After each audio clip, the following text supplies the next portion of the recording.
अब इसको ध्यान से समझना। दो लोग हैं, एक ही कॉलेज में गए हैं, मान लो एक इंजीनियरिंग कॉलेज में गए, टॉप कॉलेज नहीं है, ये मैं एग्जांपल इसलिए ले रहा हूं क्योंकि बहुत इंजीनियरिंग कॉलेजेस हैं, भरे पड़े हैं इंडिया में। 4 साल तक लग करके दोनों ने पढ़ाई करी, पढ़ाई में ऑलमोस्ट एक जैसे थे, ना टॉपर्स थे ना बिल्कुल ही गए गुजरे थे, मीडियोकर थे। दोनों ने जॉब के लिए ट्राई किया, एक जगह किया, 2 जगह किया, 10 जगह किया और जॉब मिली ही नहीं। ये क्या है? सक्सेस है, फेलियर है? फेलियर है। 4 साल कुछ नहीं किया, 4 साल वेस्ट हो गए, पैसा भी वेस्ट हो गया, हर तरफ से स्ट्रेस क्रिएट हो रहा है। तो क्या हुआ, एक बंदा डिप्रेशन में चला गया, उसने कहा मैं तो फेल हो गया लाइफ में, अब मेरे बस का कुछ नहीं है, मुझे नहीं समझ आ रहा। और उसने क्या कहा, अब मुझे जो भी जॉब मिलेगी जैसी मिलेगी मैं कर लूंगा, ना से तो हाँ है। तो क्या हो रहा है, वो फ्रस्ट्रेटेड है क्योंकि वहां से ना तो पैसा ज्यादा आ रहा है, काम भी अपनी पसंद का नहीं कर रहा है, और घर वाले भी अच्छे तरीके से उसको सुना रहे हैं based upon his past failures, उसको खुद को भी बार बार अपने पास्ट फेलियर्स याद आ रहे हैं, तो नीचे धंसता ही चला जा रहा है। इसको बोलते हैं रॉन्ग थिंकिंग। ऐसे ही होता है ना। ये मैं एग्जांपल यहाँ पे इंजीनियरिंग का दे रहा हूँ, यहाँ पे आप किसी रिलेशनशिप को भी रिलेट कर सकते हो कि रिलेशनशिप में घुसे, सबके अगेंस्ट जा करके, और फिर ये हुआ और सब कुछ ही खराब होता चला जा रहा है, रिलेशनशिप डिवोर्स तक की नौबत आ गई, तो आदमी कैसे डिप्रेशन में जाता है, आदमी या औरत व्हाटएवर। तो अब दूसरा जो बंदा है जो लाइफ में कुछ बड़ा करने वाला है, जिसकी सोच सक्सेसफुल लोगों के जैसी है, और सक्सेसफुल लोगों की सोच कैसी होती है कि अगर कुछ भी मैंने किया है तो कुछ ना कुछ वहां से सीखा है। ऐसा कोई काम नहीं है जो आपने लाइफ में किया हो और उसका आपको कोई बेनिफिट ना हुआ हो, इम्पॉसिबल। अच्छे से अच्छा, बुरे से बुरा। होता क्या है, हम पहले ही अपने माइंड में सोच करके बैठे होते हैं कि मैं ये काम इसलिए कर रहा हूं जिससे कि ये होगा, वो हो गया तो मैं खुश हूं, नहीं हुआ तो मैं दुखी हूं। इसको नैरो माइंडेड अप्रोच बोलते हैं, इसको मैकेनिकल थिंकिंग बोलते हैं। समझ गए ना? हाँ, अब मैं ये नहीं कह रहा कि गोल सेटिंग नहीं करनी है, गोल सेट करो, बट अगर वो गोल अचीव ना हो तो अपने दिमाग को खुला रखो। That is called open minded thinking. ये नहीं कि एक चीज नहीं हो रही है।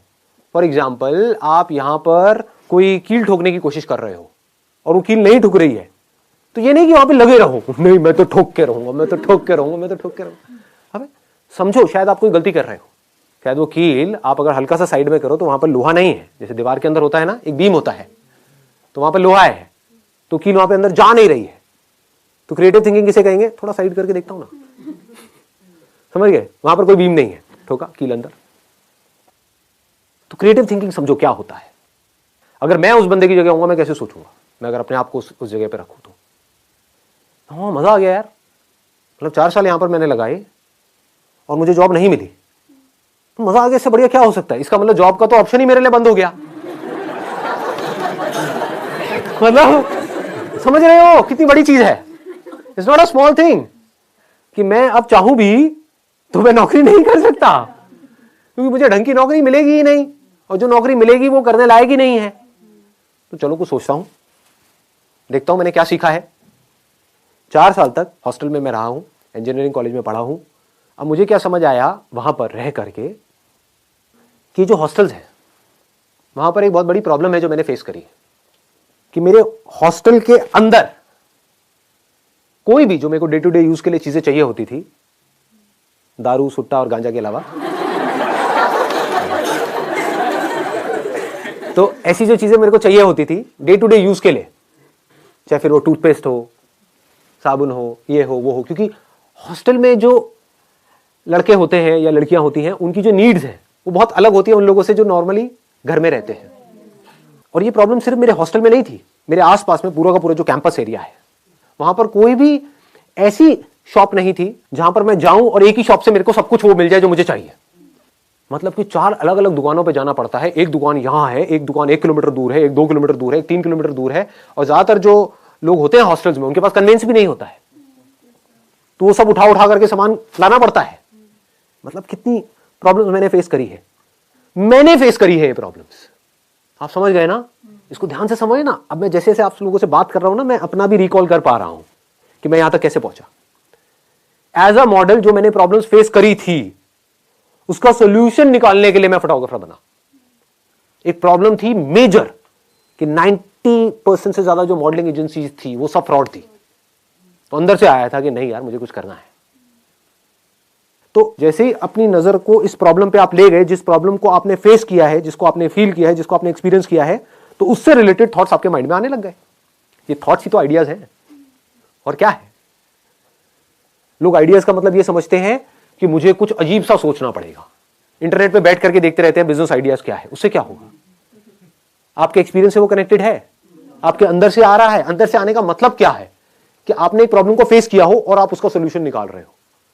तो अगर अपने हॉस्टल का आप सोल्यूशन निकालते हो, आप कहते हो मेरे पास में लिमिटेड पैसा है, ज्यादा नहीं है, सिर्फ 5-10 हज़ार रुपए है, तो मैं ये नहीं कर सकता कि पूरे के पूरे कैंपस को ये ऑप्शन दे दूं, इतने मेरे पास में रिसोर्सेज नहीं है। लेकिन हाँ, जो मेरा हॉस्टल था, जहां से मैं निकला हूं, जहां पर मैं सीनियर था, जहां पर मैंने बच्चों की रैगिंग करी है, जहां पर मुझे ऑलरेडी सब जानते हैं, गेट कीपर से लेकर के ये लोग वो लोग सब जानते हैं। अगर उस हॉस्टल में जो भी कुछ चाहिए, सुई से लेकर के ऊपर तक, जो भी गलत चीजों को हटा दे वहां से, तो जो भी कुछ चाहिए वो सब मेरी एक वेबसाइट बनेगी, वहां पर है, और 2 घंटे के अंदर अंदर आपको डिलीवरी मिलेगी विद इन 2 आवर्स। आपको कहीं जाना नहीं है, आना नहीं है, 2 घंटे में मिलेगी। और जो मार्केट में आप जहां से भी ले रहे हो उससे थोड़ा सा सस्ता ही मिलेगा आपको। आसपास में किसी दुकान वाले से भी टाइप कर सकते हो, आसपास में जो दुकानें हैं उनसे भी टाइप कर सकते हो। किसको आता हुआ पैसा बुरा लगता है, समझे। उनको जा करके आपने बोला कि मैं बल्क में लूंगा आपसे, मेरे को रेट बढ़िया दो।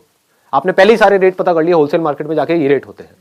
अब जाकर के आसपास के दुकानदारों से आप बात कर रहे हो और उनको भी थोड़ा सा मार्जिन दे रहे हो, तो आपको दूर जाने की भी जरूरत नहीं है।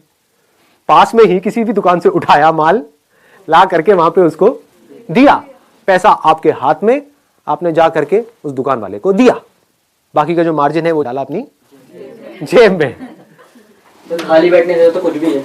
ये मत सोचो यहां पर आप जाकर के फंस जाओगे, फिर क्या होगा, आप इसी लेवल पे अटक जाओगे। जैसे होता है ना, किसी ने किराने की दुकान खोल दी, वो वहीं पे अटका हुआ है और सुबह से रात तक बस यही कर रहा है, आगे बढ़ ही नहीं रहा है लाइफ में। ऐसा नहीं सोचना है। अब मैं आपको बता रहा हूं सक्सेसफुल लोगों की सोच, कि वो कैसे सोचते हैं।